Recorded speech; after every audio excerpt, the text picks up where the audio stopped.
দুর্ভাগ্যজনক বাস্তবতা হলো অনেক পাঁচ ওয়াক্ত নামাজি মানুষ আছেন, দাড়িওয়ালা মানুষ আছেন, অনেক মহিলাদের মধ্যে বোরকাওয়ালি আছেন, পর্দা মেনটেন করেন এমন মানুষ আছেন। অন্য অনেক দিক থেকে মাশাআল্লাহ তিনি একজন ভালো মুসলমান হওয়ার চেষ্টা করেন, কিন্তু ঝগড়া লাগলে মুখ খারাপ করেন। অনেকে বাহিরে মুখ খারাপ করে না, বাসার ভিতরে করে। বাসার ভিতরের লোকজন চিরকুট লিখে আমাদের কাছে পাঠান যে ওনাকে দেখলে বোঝা যাবে না ওনার মুখ দিয়ে এরকম কথাও বের হয়। বাহিরে মানুষ কল্পনাও করতে পারবে না যে উনি মুখ দিয়ে এত খারাপ কথা বলতে পারেন। তো এই জন্য এটা একটা অ্যাসিড টেস্ট, ইমানদারের জন্য অগ্নি পরীক্ষা, যে ইমানদার ঝগড়া ফাসাদ লাগলে, কারোর সাথে গন্ডগোল ফেসাদ হলে তিনি নিজেকে কতটা নিয়ন্ত্রণ করতে পারেন। এটা অনেক বড় একটা পরীক্ষার বিষয়। তো এই পরীক্ষা আমাদেরকে উত্তীর্ণ হওয়ার চেষ্টা করতে হবে। কারোর বদভ্যাস থাকলে সেটা ত্যাগ করার জন্য সংকল্প করতে হবে।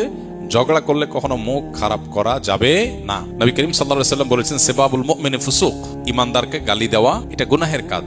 ইমানদার কখনো গালিবাজ হতে পারে না। নবীজি সাল্লাল্লাহু আলাইহি ওয়াসাল্লাম আরো বলেছেন, লাইসাল মুমিনু বিল্লাআনি ওয়ালা বিত্তাআন ওয়ালাল ফাহিশ ওয়ালাল বাদি, ইমানদার কখনো কথায় কথায় অভিশাপ দিবে, আল্লাহর গজব ঠাড়া বদদোয়া দিবে, এরকম চরিত্রের হতে পারে না। এবং গালমন্দকারী, মানুষকে কথায় কথায় বাজে কথা বলা, এটা ইমানদারের স্বভাব হতে পারে না। অশ্লীল কথা বলা, নিচু কথা বলা, ছোট লোকের মতো উক্তি করা, এটা ইমানদারের সাজে না। এবং নবী সাল্লাল্লাহু আলাইহি ওয়াসাল্লাম এরকম এই যে দুশ্চরিত্রের কথা বলা হয়েছে এগুলো থেকে অনেক ঊর্ধ্বে তিনি ছিলেন। তার মুখ থেকে কখনো এরকম কোনো কিছু কেউ শুনতে পায়নি। অতএব কারোর যদি বদভ্যাস থাকে তিনি আত্মসংযমী হতে হবে, আত্মশাসন করতে হবে, নিজেকে শাসন করে এই বদভ্যাসটা ছাড়তে হবে।